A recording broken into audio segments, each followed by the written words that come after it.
ওয়ালাইকুম সালাম and thank you so much for না, inviting না, me মাই here. প্লেজার। আপনাকে ইন্ট্রোডিউস তো মনে হয় না এখন আর করতে হবে। ইউ হ্যাভ ক্রিয়েটেড একটা নতুন হিস্ট্রি ইন বাংলা সিনেমার ইন্ডাস্ট্রিতে with the mega blockbuster movie Borbaad. তো আমি কিন্তু ফ্যাসিনেটেড যখন আমি শুনলাম যে এটা প্রডিউসার একজন ফিমেল। আমি জানি না বাংলা সিনেমায় আর কোনো ফিমেল প্রডিউসার আছে কিনা, যদি থেকেও থাকে আমি আমি বিলিভ এত বড় হিট মুভির প্রডিউসার বোধহয় নাই। না, প্রডিউসার তো ডেফিনেটলি আছেন ফিমেল প্রডিউসার, বাট আসলে আপনার মডেস্ট হতে হবে, you can see it, you can see own না, ইট। আসলে আসলে মানে hit producer non hit producer আমি জানি না, বাট ডেফিনেটলি মহিলারা আছেন, ফিমেল প্রডিউসার আছেন এবং তারাও ভালো কাজ করেছেন। তবে তারা হয়তো বা আমার মতো এত সামনে আসে না, রাইট। বাট ওনারা ভালো কাজ করেন। না, অবশ্যই ওনারা ভালো কাজ করে, বাট সামটাইমস কারো ইউনিকনেস এর জন্য দে স্ট্যান্ড আউট, এন্ড আলহামদুলিল্লাহ যে আপনি ব্লেসড আর আপনার ট্যালেন্টও আছে, দ্য ভিশন। সো আলহামদুলিল্লাহ। আচ্ছা, এখন আপনার লাইফ নিয়ে যদি একটু কথা বলি, সেটা হচ্ছে ফার্স্ট অফ অল আমাদের দেশে কিন্তু কিছু ট্যাবু, কিছু স্টিরিওটাইপ চিন্তা ভাবনা থাকেই। সেটা হচ্ছে যে মিডিয়াতে মেয়েরা কাজ করে না, করলে অ্যাক্ট্রেসই হবে, না হলে মডেল হবে। এই দুইটার বাইরে কেউ কিন্তু খুব একটা চিন্তা করে না। আমি মেয়ে ডাইরেক্টরও খুব কমই দেখেছি। আর অলসো এই যে একটা প্রিকনসিভ নোশন যে এই লাইনে, তাও আবার নাটক হলেও ঠিক আছে, আবার মুভি। সো আপনার কি এগুলো একটু মাথায় মানে চিন্তা করতে হয়েছে বা ফেস করতে হয়েছে যে কে কি ভাবলো, অ্যান্ড অলসো কখনো মডেল অ্যাক্ট্রেস চিন্তা না করে right you jump into producing? আমার আসলে ফ্যামিলিতে যেটা হয়, মানে আমাদের দেশে মেয়েদের জন্য যেটা, মানে সবাই তো এই ইন্ডাস্ট্রিটা একটু দেখতেই চায়, একটু ফ্যাসিনেটিং যে দেখি কি হয়। আমার অ্যাক্টিং বা মডেলিং এগুলোর চাইতে বেশি ছিল আমার ফ্যামিলিতে। আমরা ফেস করি মেয়েরা যে কি হবে এখানে গেলে, কারণ আমাদের মিডিয়ার ব্যাপারে তো অনেক অনেক কথাই রটে বাইরে, যে এটা হয় ওইটা হয়, অনেক খারাপ কিছু হয়। তো আল্টিমেটলি আমার সাথে যেটা হয়েছিল যে আমি যখন সিনেমাটা প্রডিউস করার কথা ভাবি, তখন আমার ফ্যামিলিতে কিছু বলেনি, কারণ আমার ফ্যামিলিতে আমার মা, আমার ভাই এরা মোটামুটি অনেকটা ওপেন মাইন্ডেড, এরা এটা নিয়ে কোনো কিছু বলে না। বাট এক্সটেন্ডেড ফ্যামিলিজ যারা থাকে, তখন কিছু না কিছু তো কিছু লোকজন কিন্তু থাকেই যে একটা বলার জন্য যে ও এটা ভালো জায়গা না, কাজ করতেছে। এই কারণটাতে আমি প্রথমে একটু ইতস্তত করছিলাম যে করব কি করব না। আমি আমার হাসব্যান্ডকেও বলছিলাম যে তুমি শিওর তো তুমি এটা করবো, কারণ আমি নিজেও চাচ্ছিলাম না যে এই ধরনের কথা হোক। তো আমাকে নিয়ে এমনিতেও অনেক অনেক কথা বলে, যেহেতু আমি ফরেনার বিয়ে করেছি। তো সেই কারণে আমি চাচ্ছিলাম না যে এটা নিয়ে আবার কোনো কথা হোক, আমাকে নিয়ে আরো কোনো কথা হোক। তো তখন ওনার একটাই কথা ছিল যে why do you think about what other person is saying. তোমার এটা মানুষ তো বলবেই, মানুষের কাজই হচ্ছে বলা। कुछ तो लोग कहेंगे, लोगों की काम है कहना। তো উনি যেটা বলছিল, তোমার তো এটা বলবেই, তুমি এটা আটকাতে পারবে না, but that shouldn't stop you.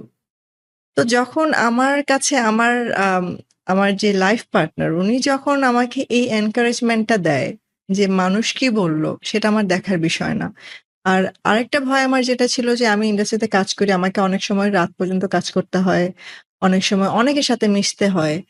তো এটা আমার হাজবেন্ড কিভাবে নিবে, উনি কি এটা অ্যালাউ করবে? কেন মেয়েদের কিন্তু সবচেয়ে বড়, স্পেশালি ম্যারিড ওমেনদের এটা একটা প্রবলেম থাকে যে আমি দেরি করে কাজ করতেছি, আমার অনেকের সাথে চলতে হচ্ছে, বসতে হচ্ছে, উঠতে হচ্ছে, অনেকটা সময় তাদের সাথে কাটাতে হচ্ছে। এটা কি আমার হাজবেন্ডকে, অনেক হাজবেন্ডরা কিন্তু এটা অ্যাকসেপ্ট করে না মোস্টলি, তো আমাদের দেশে সাধারণত।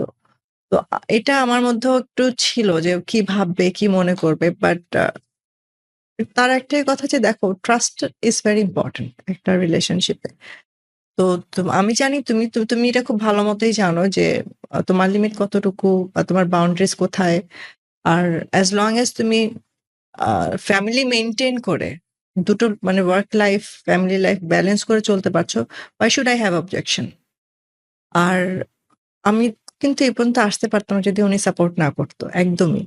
কারণ আমি এখন পর্যন্ত শুধু যে আমি প্রডিউসার, অ্যাজ এ প্রডিউসার তা কিন্তু না, আমি তো এর প্রডিউসার হওয়ার আগেও তো আমি কাজ করেছি। আমি অনেক লিস্টেড কোম্পানির সাথে কাজ করেছি মালয়েশিয়াতে। আমার ফার্স্ট জব যখন আমি শুরু করি আমার গ্র্যাজুয়েশনের পর, আমি একটা লিস্টেড কোম্পানিতে কাজ করতাম। তো তখনও, মানে আমি তখনও তাকে আমার পাশে পেয়েছি, সবসময় হেল্প করা, কাজের জন্য হোক বা যেকোনো কিছুতে। তো তো আসলে এই যে আ আমাদের দেশের একটা থাকে মেয়েরা মিডিয়াতে কাজ করবে, ফ্যামিলি থেকে এক্সটেন্ডেড ফ্যামিলি থেকে কথা বলা, আশেপাশের লোকজনের কথা বলা। এই জিনিসগুলো না আসলে আমাদেরকে অনেক ডিসকারেজ করে। বাট যদি এমন একজন কেউ থাকে যে আপনাকে সবসময় আম এনকারেজ করছে যে এটা তুমি করতে পারো।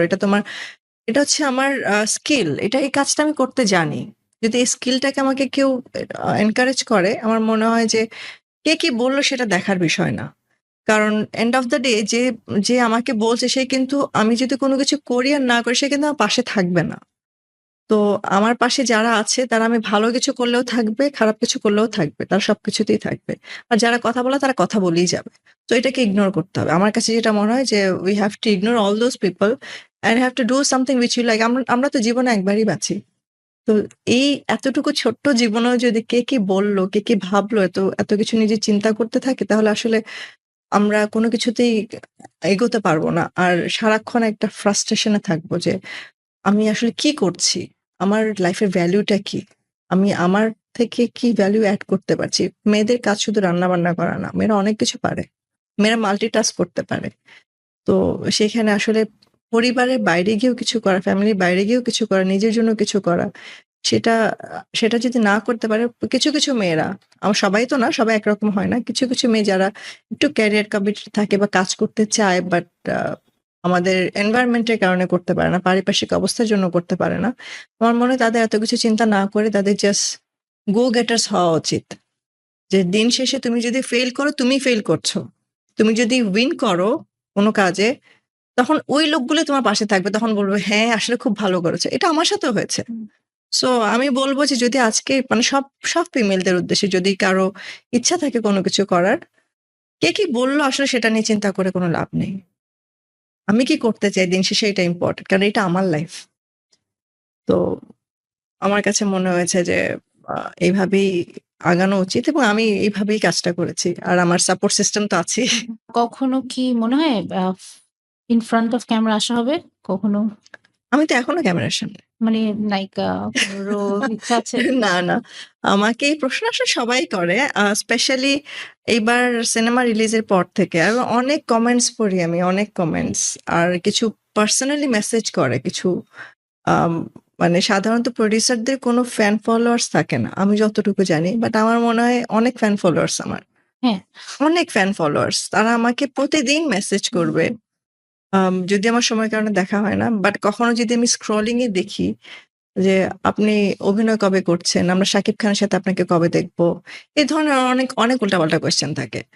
বাট আমার কাছে মনে হয় কি যে আমি আসলে ক্যামেরার সামনে না, ক্যামেরার পেছনেই আমার কাজটা বেটার। আমি ওইটা ভালো করতে পারি। ক্যামেরার সামনে গেলে আমি হয়তোবা মানে পারব না করতে। কারণ আমার কাছে আম পিছনের কাজটাকে মনে হয় যে যারা ক্যামেরার পিছনে কাজ করে তা তা তা তাদের আ রেসপনসিবিলিটি এবং তাদের প্রপার কাজটা গুছিয়ে নেওয়া সেটা বেশি ইম্পোর্টেন্ট। যে ক্যামেরার সামনে যারা আছে তাদের জন্য। তো সবাই যদি ক্যামেরার সামনে থাকে তাহলে ক্যামেরার পিছনে কে থাকবে? আমার মনে হয় ক্যামেরার পেছনের জায়গাটাই আমার জন্য বেটার। আচ্ছা আপু, সিন্স ভাইয়া is such a big support and উনি তো বাঙালি না। সো উনার ব্যাপারে যদি বলতেন কোথায় ফার্স্ট দেখা হয়েছে? কালচার, ইন্টার কান্ট্রি, এই কি জানি বলে না এটাকে, একটা যৌথ প্রযোজনাটা কেমনে হলো? আমার বাচ্চাদেরকে আমার ফ্রেন্ডরা শঙ্কর জাত বলে। কারণ আমি বাঙালি, আমার হাসব্যান্ড শ্রীলঙ্কান। ওরা জন্ম হয়েছে মালয়েশিয়ায়। ওরা না বাংলা ভালো বলতে পারে না শ্রীলঙ্কান ল্যাঙ্গুয়েজ ভালো বলতে পারে। আ মালে বোঝে, কিছুটা বলতে পারে। বাট মানে বেসিক্যালি ওরা আসলে পিপল অফ নোওয়্যার এরকম টাইপের মনে হয় মাঝে। তো বলল যে, "তোর বাচ্চারা তো শঙ্কর জাত।" আমাদের দেখা হয়েছিল আ ইউনিভার্সিটিতে। মানে পড়াশোনা করতে আমি তো পড়াশোনা করছিলাম but he was my trainer. আম আমি আমি যখন সফটওয়্যার ইঞ্জিনিয়ারিং পড়ি তখন আ একই ল্যাবে মানে আমাদের ট্রেনিং সেশনটা উনি কন্ডাক্ট করত। তো ওখানেই পরিচয়। বাট খুব বেশিদিন প্রেম করার সুযোগ হয়নি। কারণ আমার সবসময় একটা ছিল, ও না প্রেম করে বিয়ে করতে যদি বাবা-মা নিষেধ করে তো বিয়ে করব না। তো এটা মাথায় রেখেই আ এগোচ্ছিলাম। তো মানে ২ দিক থেকেই কথা বলার পর, দেখা হওয়ার পর ছোট খুঁটিনাটি কিছু প্রবলেম ছিল। ওটা আবার বাবা-মারা সলভ করে রাজি হলো, তারপরে বিয়েটা হলো।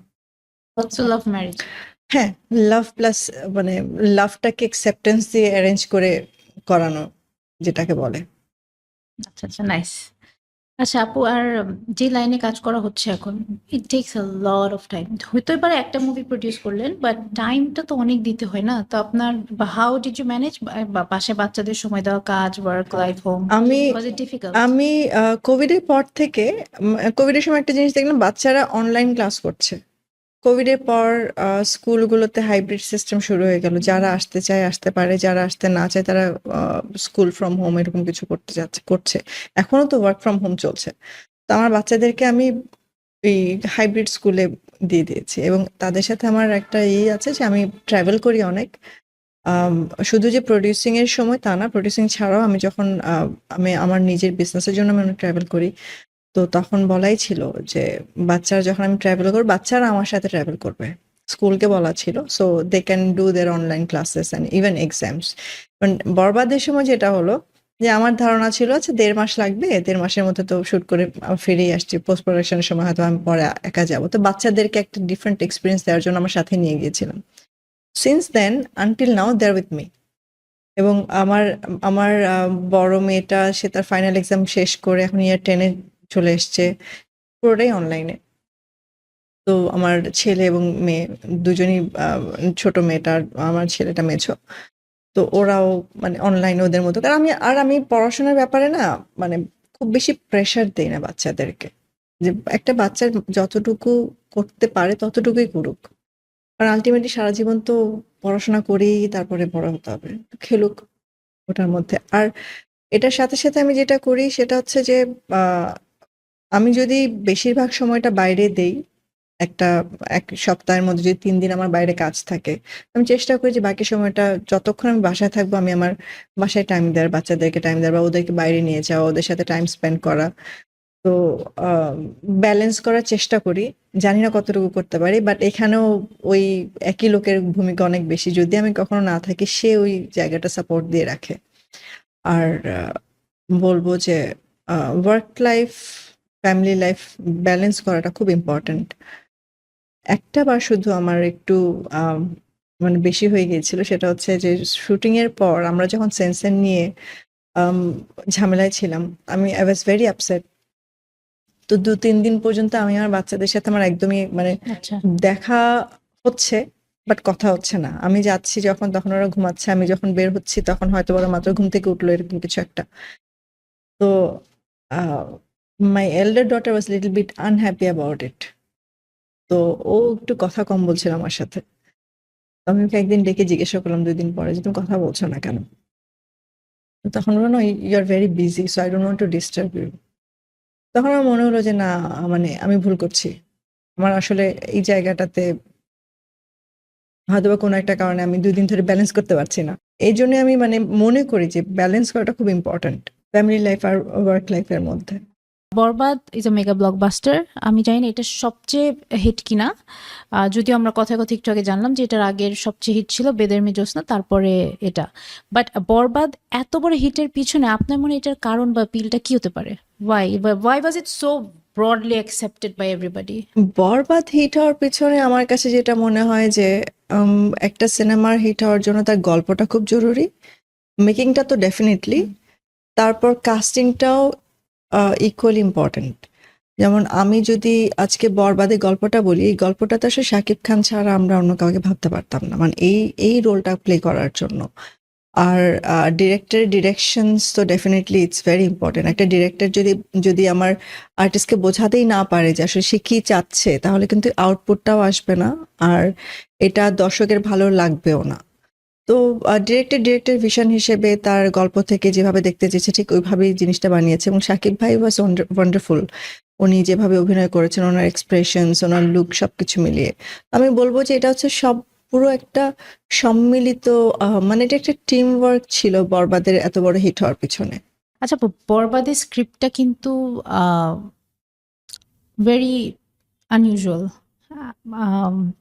Very very very much today. আসলে অনেক রাফ।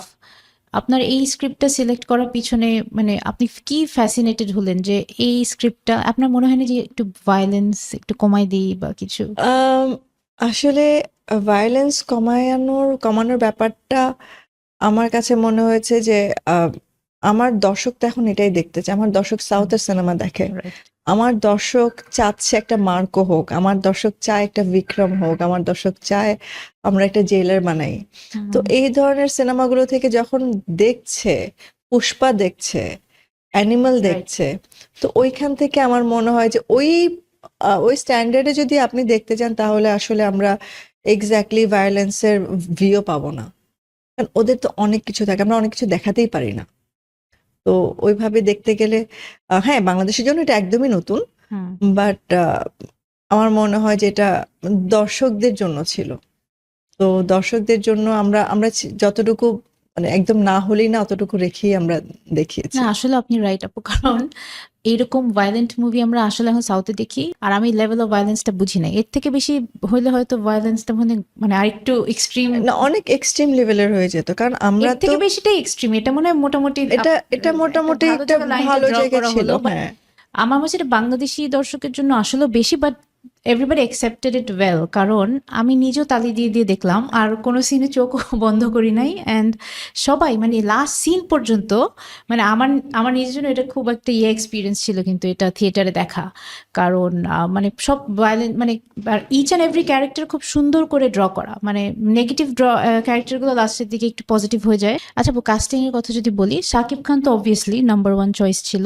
আর এটার কিন্তু অনেক ক্যারেক্টার আছে যেগুলো নিয়ে কথা বলতে হবে। অবভিয়াসলি জিল্লুরকে তো বাদ দেওয়া যাবেই না। হ্যাঁ, ওটা খুবই বিউটিফুলি ড্রন একটা ক্যারেক্টার ছিল। বাট সেকেন্ড লিড রোল যেটা ইদিকা পল, ওর অ্যাক্টিং মাসাল্লাহ অনেক সুন্দর। মানে ওর ট্রানজিশন গুলা কিন্তু যে গ্রে শেডের একটা ক্যারেক্টার, ভালো খারাপ হাসি কান্না খুব সুন্দর লাগছে আমার। অ্যান্ড ওয়াই ইদিকা পল ওকে ফার্স্ট চয়েস ছিল? Did you not think about any other Bangladeshi actress?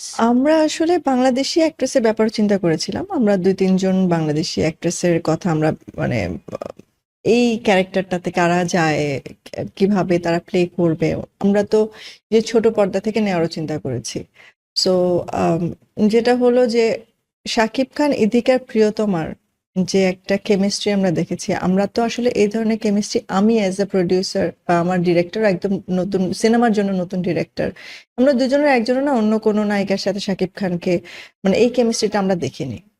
তো আমাদের কাছে মনে হয়েছে যেহেতু এটা একটা প্রুভেন কাপল, তো দুজনের সাথে যদি মানে এই সিনেমাটাতেও যদি থাকে ইধিকা থাকে তাহলে আমার মনে হয় যে খুব কমফোর্টেবলি কাজটা করতে পারবে। কারণ কি যে আম, এই যে যে লাভ অ্যাঙ্গেলটা ছিল, পুরো গল্পটাই কিন্তু একটা প্রেমের গল্প। প্রেম থেকেই রিভেঞ্জ, রিভেঞ্জ থেকে এত ভায়োলেন্স, এত কিছু।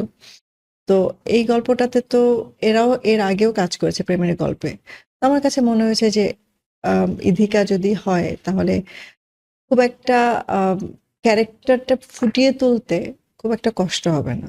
আর নতুন কেউ হলে পুরা স্ক্রিপ্টেড ঢুকে সাকিব ভাইয়ের সাথে আম, থাকে না যে আহ, একটা আন্ডারস্ট্যান্ডিং এর ব্যাপার থাকে, অন স্ক্রিন দেখতে কেমন লাগবে, সবকিছু মিলে আমাদের মনে ছিল যে ইদিকা ওয়াজ বেস্ট। তো আমরা ইদিকাকেই তখন চুজ করেছি। হ্যাঁ, আর অন্যান্য ক্যারেক্টারের মধ্যে কিন্তু মানে এটা কি আপনারা কি বুঝছিলেন যে জিল্লুর ক্যারেক্টারটা will be such a hit? আমি I was not sure, but আমার ডিরেক্টর ওয়াজ ভেরি শিওর। আমার ডিরেক্টর মানে এই বলেছিল যে পরিমাণ অ্যাটেনশন পাবে এমন একটা কাজ নাই যেটা জিল্লুরকে বলা হয়েছে বলা সে হয়েছে সে করতে পারেনি। করেনি। মানে সবাইকে নিয়ে আসছে খুন করে পানিতে ভাসিয়ে দেওয়ার জন্য। আর ওই যে সিন গুলো সবকিছুই কিন্তু মানে we have never seen before. তো জিল্লুরের ক্যারেক্টার যে সিলেকশন, ওখানে আর কোনো অপশন ছিল নাকি যাকে আপনি জিল্লুর পিক করেছেন সেই? জিল্লুর ক্যারেক্টারের অপশন না যে অন্য আরেকজনের করার কথা ছিল, বাট এটা ফাইনালি আমাদের কাছে মনে হয় সাকিব ভাইয়ের যে লুক ছিল বা সাকিব ভাইয়ের ওই স্ট্যান্ডার্ডে এই জিল্লুর ওয়াজ দ্য হ্যাঁ, রাইট।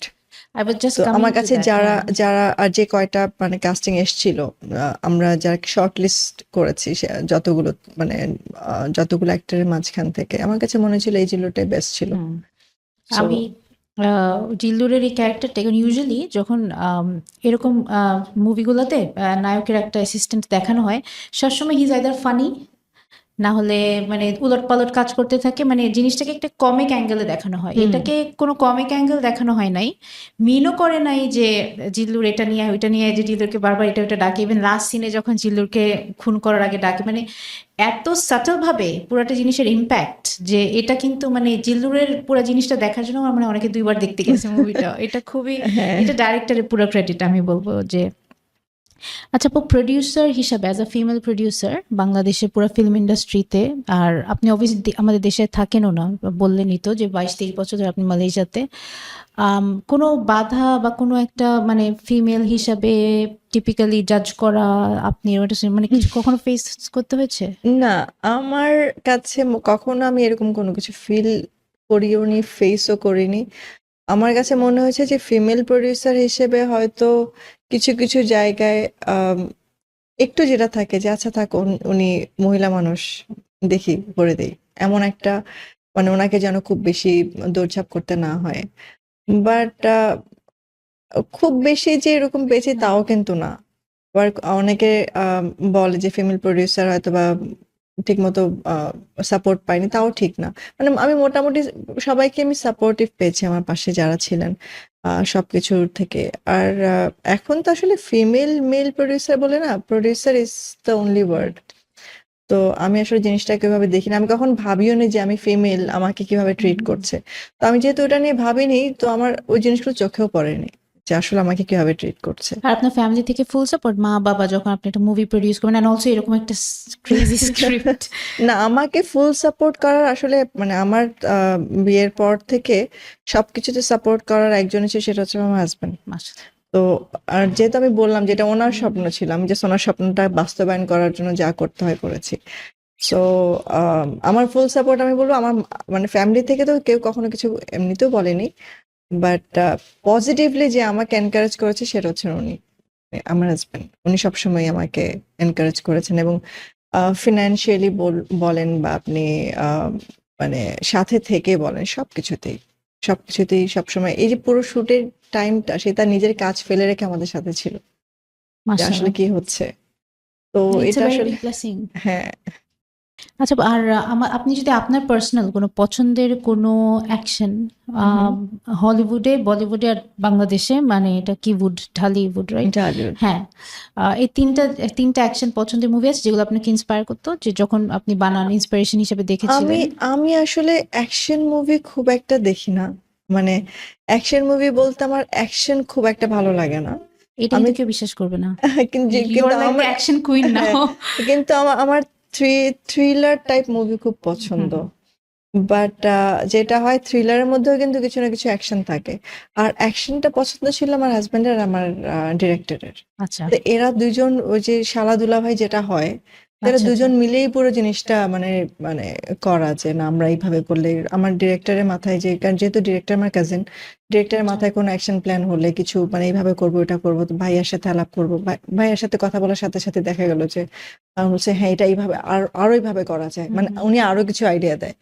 তো সবকিছু মিলে আসলে অ্যাকশনটা ওনাদের দুজনেরই। আচ্ছা আর বাকি যে জিনিসগুলো থাকবে মাঝখানে যে কিছু মানে যেই টুইস্ট গুলো থাকে, আমার কাছে টুইস্ট এন্ড টার্নস খুব পছন্দ। তো ওগুলো আমার মেইনলি ছিল, বাট বাকি action was it was there call. না, অবভিয়াসলি সবাই তোমরা দেখতেই চাই। আম, আপু, বরবাদের কিন্তু লোকেশন, স্পেশালি আমার যখন লোকেশন কিন্তু মানে আনবিলিভেবল ফর বাংলা মুভি ছিল। মনে হচ্ছিল না যে আমরা একটা বাংলা সিনেমা দেখছি। আমি মনে হয় আগে অনেক সিনেমাই ছিল, যেটা আমি প্রথম দেখলাম, আমরা অনেকেই প্রথম দেখেছি, এটাই আমাদের ফার্স্ট বাংলা সিনেমা। তো লোকেশন কিন্তু খুব সুন্দর ছিল, অ্যান্ড বাংলাদেশের বাইরে ছিল অনেক কিছু। তো সো এটা অনেক বড় বাজেট। সো বাজেট কি যেভাবে চিন্তা করেছিলেন ওরকমই ছিল, নাকি বাড়তে বাড়তে মুভি অলসো বাড়তে থাকে না আমাদের সব? হ্যাঁ, ওটা এটাই বাজেটটা এটাই যদি একটু হয়েছে। বলতেন হাউ? এটাই হয়েছে, আমাদের প্রথম বাজেট ছিল একরকম, সেটা বেড়ে যখন আমরা স্ক্রিপ্ট লেভেল ফার্স্ট স্ক্রিপ্টটা যখন আমরা কমপ্লিট করলাম ফার্স্ট টাইম, কারণ আমরা তো স্ক্রিপ্ট ভাঙিয়ে আবার নতুন করে গড়ি এরকম অনেকবার হয়। বরবাদের মনে হয় 7-8 বার এরকম স্ক্রিপ্ট চেঞ্জেস হয়েছে। তো আমরা যখন ফিফথ স্ক্রিপ্টে, তখন বরবাদের বাজেট অলরেডি ডাবল হয়ে গেছে। তারপর যখন আমরা ফাইনালে আসলাম, তখন বরবাদের বাজেট অলমোস্ট 12-এর কাছাকাছি চলে আসছিল। আমরা কাজ করতে গিয়ে বাড়তে সেটা একটা জায়গায় গিয়ে পৌঁছেছে, যেটা এখন আপনারা জানেন যে ফাইনালি বাজেটটা কত হয়েছে। কত আপু? 16.5। 16 যদি বলেন ফার্স্ট বা সেকেন্ড স্ক্রিপ্ট পর্যন্ত আপনি তো করার পরই তো আমরা বুঝি আসলে যে এটা কত, বা ফার্স্টের দিকে এটার প্রজেকশনের বাজেট কত ফার্স্টের ছিল? দিকে প্রজেকশন ছিল আমাদের, আমরা ঠিক করেছিলাম যে 6 থেকে 7-এর মধ্যে করব। উইথ দ্যাট লোকেশন এন্ড মানে এভরিথিং। আমাদের ইনিশিয়াল ছিল, মানে শাকিব খান লক হওয়ার আগে আমরা যখন গল্পটা নিয়ে বসেছি, তখন আমাদের ছিল আমরা 4.5-5 কোটির উপরে কাজ করব না। তো ঠিক আছে, তো আমিও ইনভলভ হয়ে গেলাম, আচ্ছা ঠিক আছে এই বাজেটে। তারপর যখন আস্তে আস্তে বাড়লো, শাকিব খান যখন কনফার্ম করলো, তারপর শাকিব ভাইয়েরও কিছু ইনপুট ছিল, আচ্ছা। সবকিছু মিলিয়ে আস্তে আস্তে যখন স্ক্রিপ্ট বড় হতে শুরু করলো আর এটা গ্র্যান্ডার বাড়লো, একটা সিনেমাতে যখন আপনার গ্র্যান্ডার বাড়ে তখন কিন্তু আপনার আলটিমেটলি আপনাকে একটা স্পেন্ড করতেই হয়। তো স্ক্রিপ্ট অনুযায়ী আমাদের তখন এটা ডাবল হয়ে গেল। শেষের দিকে গিয়ে যেটা হলো যে আমরা শুটিং করতে যাওয়ার আগে আমরা ফাইনাল যে বাজেটটা লক করেছিলাম, তো সেটা ছিল আমাদের টোটাল ডেজ অফ শুটিং 33 ডেজের মতো। বাট মাঝখানে অনেক ব্রেক ছিল, আমাদের শাকিব ভাইয়ের লুক চেঞ্জের একটা ব্যাপার ছিল। তো ওই সব কিছু মিলিয়ে এটা আসলে তখন আর 33-তে হয়নি আমাদের, আমরা 41 ডেজ শুট করেছি। So when your days are increased, then your shooting budget is also increased. So production cost also goes higher. So ওই হিসাবে আমার কাছে মনে হয়েছে যে যদিও মানে কস্ট ইনক্রিজ হয়েছে আমাদের, বাট দিন শেষে আমাদের সবারই একটাই চাওয়া ছিল, সেটা হচ্ছে যে প্রোডাকশনটা ভালো হতে হবে এবং মানসম্মত হতে হবে, এটার কারণে আমরা কোথাও কোনো কার্পণ্য করিনি। আমি চাইলেই করতে পারতাম যে না এত বাড়ানোর দরকার নেই, এটা লাগবে না ওটা লাগবে না, বাট আমার চাইতে বেশি আমার হাজব্যান্ডের ছিল, যিনি আছেন এখানে, ওনার একটাই ছিল যে না, অন স্ক্রিনে এটা ভালো দেখতে হবে, যদি ভালো দেখতে না বানানোর দরকার নেই, স্ক্রিনে এটা দেখতে ভালো লাগবে। আমি অনেক সময় অনেক কিছু রিজেক্ট করেছি, আমাকে ডিরেক্টর এসে বলতো যে এটা হলে না ভালো হতো, বলছে না এটা দরকার নেই, উনি বলছে না এটা দেখতে ভালো লাগবে, করো, এই বাজেট ওকে করো। তো এইভাবে করতে করতে আজকে সিনেমাটা আপনাদের সামনে, যে আপনাদের এত ভালো লাগার একটাই কারণ, সেটা হচ্ছে যে আমরা আসলে কোনো কিছুতে কমতি রাখতে চাইনি। তারপরেও থাকে, তারপর আপনাদের দেখে ভালো লাগছে, বাট আমরা যখন দেখেছি তখন আমাদের কাছে মনে হচ্ছে এই জায়গাটা আরেকটু ভালো হতে পারতো, এই জায়গাটা এরকম হলে আরো ভালো হতো, তখন আমাদেরকে এটা মনে হচ্ছে।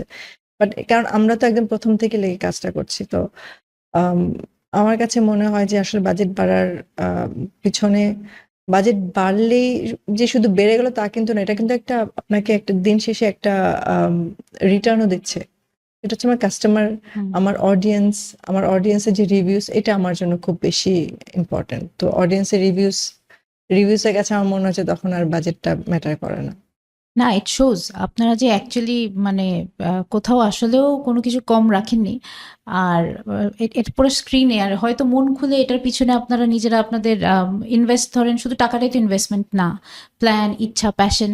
আর ওই জন্য মানে অডিয়েন্সও কিন্তু মানে মন খুলেই এটা অ্যাকসেপ্ট করে নেয়। শাকিব খান নামটা কিন্তু আমরা অনেক শুনি, সবসময় শুনি। আমরা বাংলা সিনেমাটা মানে with all due respect to the film industry, হয়তো আমাদের সিনেমা হলের কোয়ালিটিগুলোও ভালো ছিল না, সব কিছু মিলে হয়তো আমরা সবাই সবসময় বাংলা সিনেমা দেখতাম না, বা দেখবো যে কখন এটাও ভাবি নাই।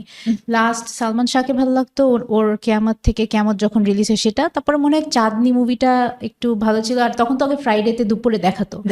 তো সেটা ছাড়া বাংলা যদি কোনো একটা আনইউজুয়াল, হুমায়ুন আহমেদের শঙ্খনীল কারাগার, হুমায়ুন আহমেদের যে মুভিগুলো, ওগুলো আমরা কিন্তু থিয়েটারে যে দেখা হতো না, আমরা ক্যাসেট টেসেট এনে বাসায় যারা আমরা হুমায়ুন আহমেদের গল্প পড়তাম ওগুলো দেখতাম। বাট অ্যাকচুয়ালি একটা টিপিক্যাল বাংলা কমার্শিয়াল মুভি আমরা হয়তো শাকিব খানেরই যে দেখা শুরু করবো সেটাও কিন্তু এক্সপেক্ট করিনি। তুফান বরবাদ থেকেই the whole thing started.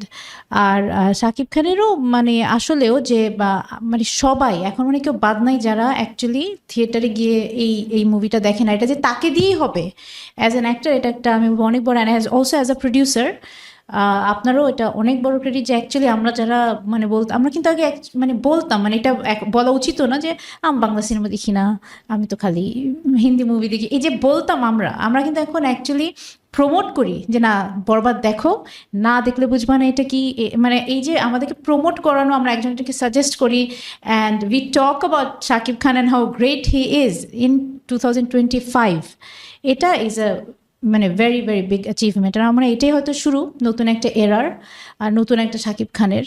Very interesting যে 25 বছর পরে যে একটা মানুষ রিস্টার্ট করতে পারে। আর আপনারও একটা নতুন জার্নি শুরু, and we are waiting next প্রজেক্টগুলো দেখার জন্য। ইনশাআল্লাহ, ইনশাআল্লাহ। নেক্সট প্রজেক্টের ব্যাপারে একটু আইডিয়া দিবেন? এটা কি লাভ স্টোরি, অ্যাকশন মুভি কি? নেক্সট প্রজেক্টের ব্যাপারে আসলে খুব বেশি বলবো না। এটা মানে সবকিছুই থাকবে, যেটা বরবাদেও ছিল, অ্যাকশন ছিল, রোমান্স ছিল, ইমোশন ছিল। নেক্সটটা হবে একদমই গল্প ভিত্তিক। গল্পের মধ্যে ছোট ছোট অ্যাকশন থাকবে, ছোট ছোট অ্যাকশন থাকবে বা বেশি অ্যাকশন থাকবে, আমি এটা এখনো আমরা ওইভাবে ডিজাইনটা করিনি, বাট অ্যাকশন তো ডেফিনেটলি থাকবে।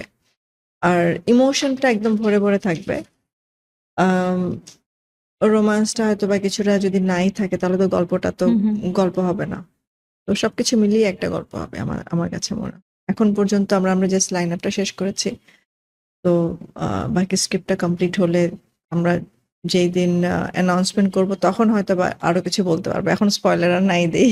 ঠিক আছে, বাট আপনার কি মনে হয় আপু আপনি কখনো টিপিক্যাল লাভ স্টোরি কারণ জোহর লেভেলের, no action, just love story Shakib খানকে দিয়ে, ওই রকম কিছুর ভিশন আছে আপনার? হতে পারে, এখনো জানি না। ওটা পুরোটাই ডিপেন্ড করে যে আমার ডিরেক্টর যখন আমাকে এসে পিচ করবে তখন আমি বুঝতে পারবো যে আসলে এটা ওয়ার্ক করবে কিনা। লাভ স্টোরি যে মানুষ দেখে না তা কিন্তু লাভ স্টোরির দর্শক আলাদা, আর সবকিছু মিলিয়ে দেখার মতো দর্শক আলাদা। তো লাভ স্টোরি এই পিঢ়ির যে দর্শক যারা আছে তারা আসলে একটু অ্যাকশন ঘরানার সিনেমায় পছন্দ করে। মানে কিছুটা তো শাকিব খান আসবে, একটু মারামারি করবে না, শাকিব খান আসবে একটু মানে ওনার স্টাইল থাকবে না, সেটা তো আসলে নর্মাল লাভ স্টোরি তো শাকিব খান অনেক করেছে। মানে গত 25 বছর ওনার সবকিছু লাভ স্টোরিই ছিল। তো লাভ স্টোরিটা আসলে এখন আর কেউ মানে শুধু লাভ স্টোরি দেখতে চায় না, এখন সবাই সবকিছুই চায়, মানে একটু লাভ স্টোরিও থাকুক, একটু মানে স্যাডনেসও থাকুক সিনেমার মধ্যে, আর অ্যাকশনটা খুব ভরপুর থাকুক। আপনি যদি আমাদের পেজে যান বা আপনি যদি বরবাদ নিয়ে কোনো কমেন্টস পড়েন, ম্যাক্সিমামই থাকবে যে আমরা ভায়োলেন্সটা অনেক বেশি চাই, আমরা অনেক বেশি অ্যাকশন চাই, সাকিব ভাইকে আমরা ফাইট করতে দেখতে চাই, তো অন্যরকম একটা রূপে দেখতে। এগুলোই কিন্তু কেউ কিন্তু বলে না সাকিব সাকিব ভাইকে রোমান্স করতে দেখতে চাই, আমরা সাকিব ভাইকে চাই যে সাকিব সাকিব খান কোনো একটা মানে গানে আইটেম সঙ্গে ডান্স করুক, ওরকম কিন্তু তেমন একটা কারো চাওয়ার ছিল। সবাই কিন্তু চাওয়া ছিল অ্যাকশন, অ্যাকশনটাই সবাই চায়। আর এটার একটা কারণ হচ্ছে যে আম, আমরা আসলে যুগের সাথে সাথে যদি চিন্তা করি, নিজেদেরকে যদি মানে বদলানোর, বা আমরা যদি নিজেদের সিনেমা ইন্ডাস্ট্রিটাকে ওই জায়গায় নিয়ে যাওয়ার চিন্তা করি, তাহলে আমাদেরকে দেখতে হবে যে আসলে আমাদের অডিয়েন্স কি দেখছে। আজকে কিন্তু এখন আর আপনার সিনেমা দেখতে হলে যে শুধু সিনেমা হলে গিয়ে সিনেমা দেখে তা কিন্তু না। আমরা অনেক কিছু দেখে ফেলি, আমাদের জাস্ট আমাদের হাতে যে ফোনটা থাকে, ফোন দিয়ে আজকে আমরা নেটফ্লিক্স দেখি, আজকে আমরা অ্যামাজন প্রাইম আছে আমাদের কাছে ইউটিউব আছে, আমরা পারলে দেখতে পারি না এমন কিছু নেই, সব আমরা দেখতে পাই। তো আমি যদি ওই কন্টেন্ট গুলো, কারণ আমার অডিয়েন্সের কাছে কিন্তু এখন নেটফ্লিক্স পৌঁছে গেছে, ইউটিউব আছে, তো তারা কিন্তু কম্পেয়ার করবে তারা যা দেখছে, তো তারা ওটাই চাইবে যে আমি এমনই কিছু দেখতে চাই। এখন আমি বললেই তো ধাপ করে আমি হলিউড বানিয়ে ফেলতে পারবো না, ওই লেভেলের অ্যাকশন পারবো না, আমি বললেই একদম সাউথের মতো অ্যাকশন বানাতে পারবো না। বাট আমাদেরকে স্লোলি স্লোলি এই জিনিসটা আনতে হবে। যদি আমরা না আনি, মানে যুগের সাথে তাল মিলিয়ে যদি না চলে, আলটিমেটলি আমাকে পিছনে পড়ে থাকতে হবে। তো মানে আমরা ব্যাকওয়ার্ডস যাব। তো আমাদের তো ট্যালেন্ট আছে, আমরা ব্যাকওয়ার্ডস যাওয়ার তো আমি মনে করি না যে মানে কেন আমরা ব্যাকওয়ার্ডস যাবো, সবাই যদি করতে পারে ওয়াই নট আস। তো সবকিছু মিলিয়ে ওই ইন্ডাস্ট্রির সাথে আমাদের ইন্ডাস্ট্রির আমরা যেন একটা মানে প্যারালালি ওইভাবে করে সিনেমা বানাতে পারি, আমার কাছে মনে হয় যে অ্যাকশনটাও জরুরি। আচ্ছা আপু, যদি আপনাকে বলি বরবাদটা একটু ক্রিটিসাইজ করেন, যে লাইক দুই একটা জিনিস আপনি চান যে যদি একটু ইমপ্রুভ করা যেত, যে হ্যাঁ ঠিক আছে এটাতে ফোকাস করা যেত, তাহলে আপনি কোনটা বলতেন? আমি বলবো ওই যে বললাম, আমরা সিনেমাটা এত ভালো করে বানানোর পর আমাদের কাছে মনে হয়েছে অনেক কিছু আমরা আরো করতে পারতাম। তো সেখানে আমি বলবো যে আমরা রোমান্টিক যে মোমেন্টস গুলো আমি হয়তো বা আরো বাড়াতে পারতাম, আরো কিছু করা যেত। অ্যাকশন ভায়োলেন্সটা আমি বাদই দিই, অ্যাকশনটা হয়তো বা আরেকটু বেটার করা যেত, আরেকটু মানে যেইভাবে আমরা করেছি, যেভাবে ডিজাইন করেছি, 100% তো ওইভাবে হয় না। হয়তোবা চেষ্টা করলে বা আরেকটু হয়তোবা বেটার অ্যাকশনসও করা যেত। আর আমার যেটা কমতি মনে হয়েছে অ্যাজ আ অডিয়েন্স, যে এখানে ভালোবাসার জন্য যে রিভেঞ্জটা, মানে হুম। শাকিব খান যে ভালোবাসলো, যে রিভেঞ্জটা নিচ্ছে, ওই বন্ডিংটা আমরা দেখিয়েছি। বাট আমার কাছে মনে হয়েছিল যে এই জায়গাটা আরেকটু বেশি হওয়ার দরকার ছিল। এই এই রোম্যান্সটা আরেকটু বেশি হওয়া দরকার ছিল, রোমান্টিক মোমেন্টসটা আরেকটু বেশি হওয়া দরকার ছিল। রোমান্টিক মোমেন্ট বলতে যে ও মানে নায়ক নায়িকার ও ক্যারেক্টার নায়ক দুইটার নায়িকার ভিতরে ডেপথ, ওদের ডেপথটা রিলেশনশিপে আরেকটু আরেকটু। আরেকটু ডেপথ হ্যাঁ, হওয়ার মেবি দরকার রাইট। আমার আমার কাছে। এই আমি বলবো যে এইটুকু ছাড়া বাকি সবকিছু মানে একদম ঠিকঠাক ছিল আমাদের মতে।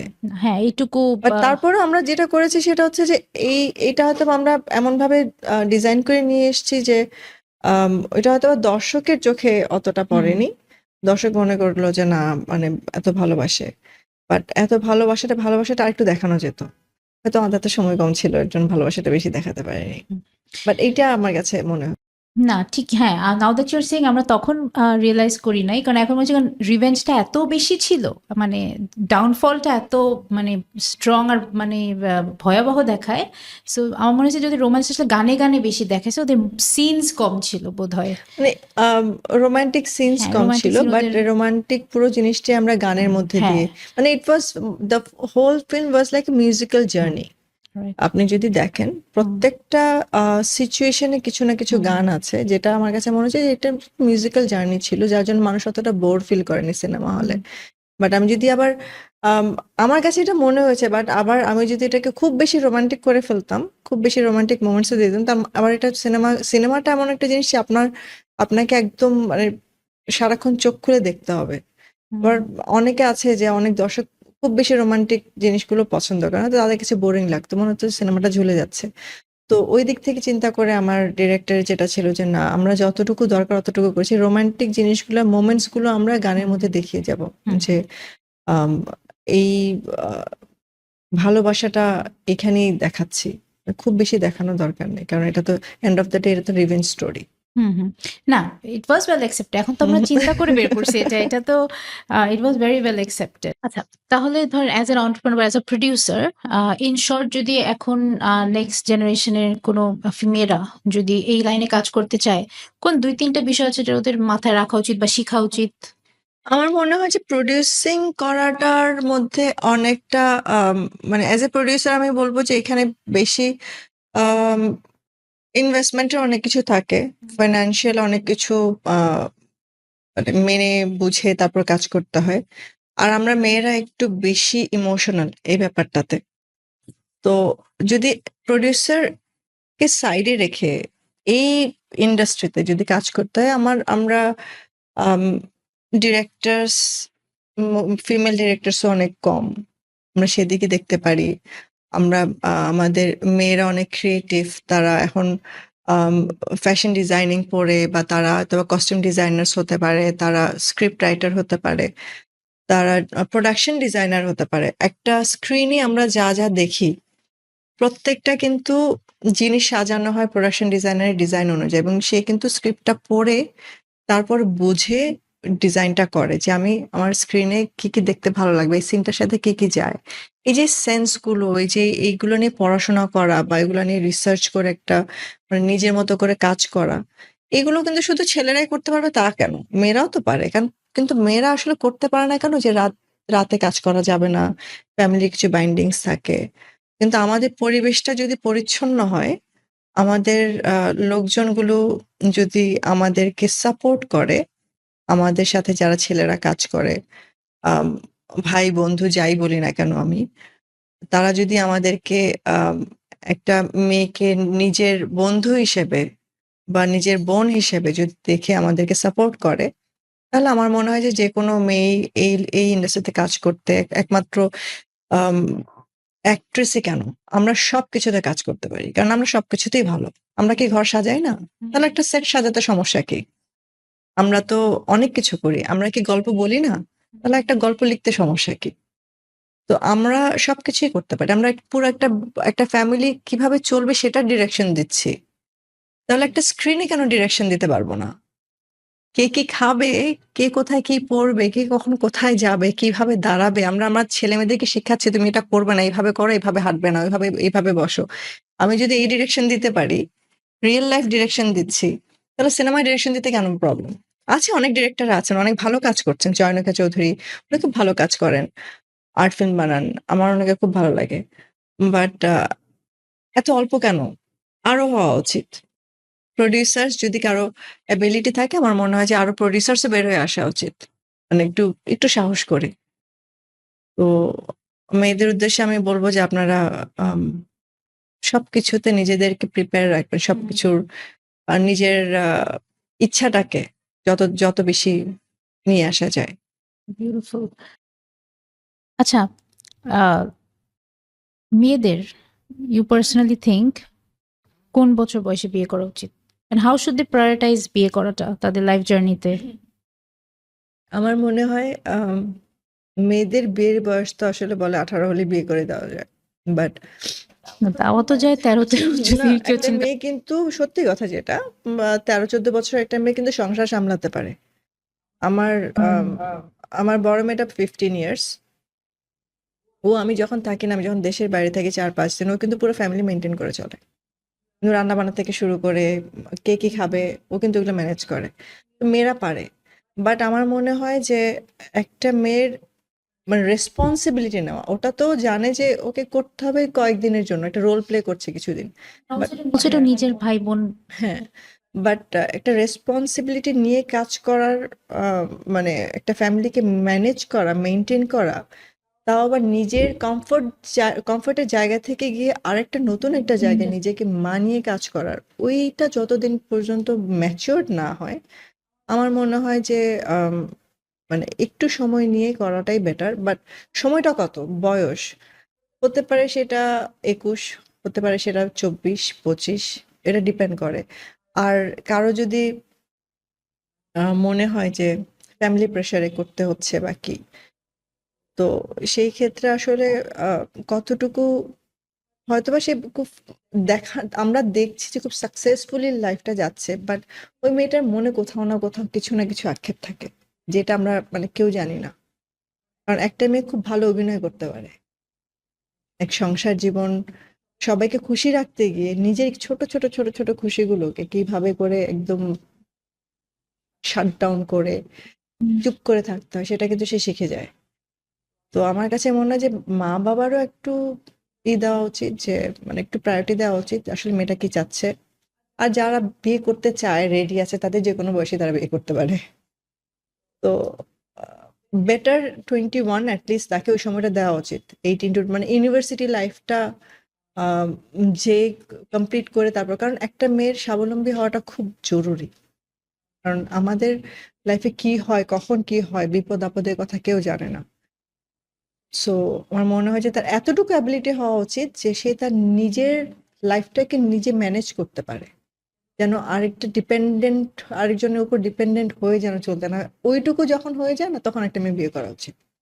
আমি এটাই এখন জিজ্ঞেস করতাম যে সো অ্যাজ এন অন্টারপ্রেনার বা একটা মেয়ের মা হিসাবে একটা মেয়ের ফাইন্যান্সিয়ালি ইন্ডিপেন্ডেন্ট হওয়ার ব্যাপারে আপনার কি মনে হয়? আমার জাস্ট সেড মনে হয় ইট ইটস যদিও। ইটস ইটস ভেরি ইম্পর্টেন্ট, খুবই ইম্পর্টেন্ট। আমি আমার মেয়েকেও বলেছি যে তুমি একটা টাইম পর্যন্ত আমি তোমাকে তোমার পড়াশোনা খরচ দিব, but ultimately you have to work. Doesn't matter you're working with me or working with somebody else, but you have to work and earn your own money and do your rest of the studies. ওর একটা plan ছিল, ও একটা mini Cooper কিনবে। So when she's 18, she wants a Mini Cooper. So I said, okay, fine, I'll buy you one. So she said, no, no, it's okay. You don't have to buy. You just give me the down payment. Just pay the down payment. The rest I will pay, and I'll make sure that I pay you back for the down payment. So I said, how are you gonna do that? I said, I'll work. So where you will work? Anywhere. I will work anywhere. It could be maybe McDonald's. I can work in McDonald's. I can work in KFC. I can work in Starbucks. Anywhere I will work. Then you work with me. Then no, no, no. I don't work with you and get the money. I will work somewhere else and then I'll pay you back. তো আমার মনে হয় এই যে এই জিনিসটা grow করাটা, মানে ও নিজে থেকে, আমি কিন্তু এটা বলিনি যে এটা তোমাকে পে ব্যাক করতে হবে, বাট আমি জাস্ট জানতে চাচ্ছিলাম যে ও আসলে কি চিন্তা করছে। এই যে ওর মধ্যে এই জিনিসটা আছে, আমাকে পে ব্যাক করতে হবে বা আমাকে নিজেরটা নিজে আর্ন করতে হবে, তো তো আমার নিজের প্রয়োজনে কোনো কিছু যদি আমাকে কিনতে হয় তো আমাকে আর্ন করেই কিনতে হবে। তো এইটা আমার মনে হয় যে মানে প্রত্যেকটা বাচ্চার after certain age they should have that. মানে আমরা তো বড় হয়েছে কি 25-26 বছর পর বাবা মা বলতো না না কিন্তু তোমার কিছু করতে হবে না। আমাদের দেশে তো তাই হয়, ইউনিভার্সিটি পড়া ছেলে মেয়েদের কিন্তু বাবা মারা বলে যে না কাজ করতে হবে না, পড়াশোনা করো। তো ওইটা হওয়াটা ঠিক না।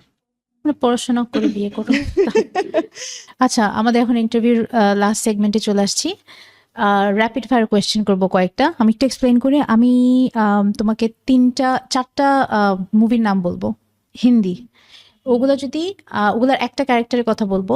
যদি বাংলাদেশে রিমেক করতে পারতো তাহলে ওই ক্যারেক্টারে বাংলাদেশের কোন অ্যাক্টরটাকে ইউ ক্যান ইমাজিন। ওকে, ঠিক আছে। নাম্বার 1, দিলওয়ালে দুলহানিয়া লে জায়েঙ্গেতে শাহরুখ আর কাজলের জায়গায় who do you imagine? Shakib, Idika. Shakib. আমিও। কভি খুশি কভি গমের জায়গায় অমিতাভ বচ্চনের জায়গায় কাকে দিতে? আফজাল হোসেন। ডার্টি পিকচারে বিদ্যা বালানের জায়গায় কাকে? পরিমণি। ইংলিশ ফিনিশে শ্রীদেবী জায়গায়? মৌসুমী। ওয়ান্ডারফুল। আচ্ছা, আমি এখন কয়েকটা বাংলাদেশের অ্যাক্টর অ্যাক্ট্রেসের নাম বলবো, ওদের নাম শোনার সাথে সাথে তোমার কিওয়ার্ড মনে হয়। হ্যাঁ, Shakib Khan, megastar. Shuvo, good actor. Salman Shah, superstar. Nusrat Faria, glamorous. Bidya Sinha Mim, Poran. Porimoni, don't care attitude. Sherin Sumi, it's you. Go get us. হ্যাঁ, গো গেট, রাইট। আচ্ছা, এখন আমাদের কিছু ফিক্স সিগনেচার কোয়েশ্চেন আমার শোয়ের। সেটা হচ্ছে নাম্বার 1, 20 বছর বয়সী সুমিকে যদি কোনো অ্যাডভাইস দিতে হয় তাহলে কি অ্যাডভাইস দিতেন? ফোন করে বলতাম প্লিজ তোমার যেটা পড়তে ভালো লাগছে না ওটা পড়ো না, যেটা করতে ভালো লাগে সেটাই করো। আচ্ছা, লাইফে পাওয়া বেস্ট অ্যাডভাইস কোনটা? আমার বাবার অ্যাডভাইস ছিল যে ফ্যামিলি লাইফে 3টা জিনিস মেনে চলতে হয়, মনে রাখতে হয়: compromise, sacrifice and trust. Worst advice লাইফে পাওয়া? সেটা হচ্ছে আমার এক ফ্রেন্ড আমাকে বলেছিল যে ইফ ইউ, মানে একই সাথে আমরা কম্পিট করছিলাম জবে, তখন প্রথম জবে আমি বলছিল যে তোমার ফ্যামিলিতে ঝামেলা হবে, এই হবে সেই হবে, টাইমিংয়ে মিলছে না, জবটা ছেড়ে দাও। তো আমি জবটা ছেড়ে দিলে ওর জন্য খুব ভালো হতো। তো ওটা ফার্স্ট অ্যাডভাইস ছিল, কারণ আমার হাজব্যান্ড অসুস্থ ছিল, তো আমি অফিস থেকে ছুটি নিচ্ছিলাম। তো 3 দিন ছুটির পর যখন মানে ওর ইনফেকশন হয়ে যাওয়ার পর আমাকে আরো 2 দিন ছুটি বাড়াতে হচ্ছিল। ওরা আমাকে বলছিল যে you can do half day but we can not give you full day. তো তখনও আমাকে বলেছিল জবটা ছেড়ে দাও, and trust me, I quit my job on that day. You took the worst advice? Yes. So sorry. আচ্ছা, what advice তুমি আজকালকার ইয়াং মেয়েদেরকে যারা এন্টারপ্রেনারশিপ পারসু করতে ওদেরকে কি অ্যাডভাইস দিবে? লাইফে কাজ করতে গেলে, এন্টারপ্রেনার হতে হলে অনেক বাধা বিপত্তি আসবে এবং ওগুলোকে নিয়েই চলতে হবে। বাধা বিপত্তি আসবে বলে একদম ডিমোটিভেটেড হয়ে ছেড়ে দেওয়া যাবে না, গো গেটার হতে হবে। You have to have patience. বলবো পেশেন্সের সাথে আস্তে আস্তে করে কাজে আগাও। হুট করে একটা জিনিস শুরু করলেই যে মানে হয়ে যাবে এমন কিছু না। Failure is the pillar to success, so এটা মনে রেখেই চলতে হবে। অ্যান্ড এখন যদি পিছে তাকাও এন্টায়ার লাইফে, which was the best decision of your life? Marrying my husband. Thank you so much. It was one of the best interviews I had, and আশা করি আজকে অনেক মেয়ে এটা দেখে অনেক এনকারেজড হবে, Hopefully. ইন্সপায়ার্ড হবে। Thank you.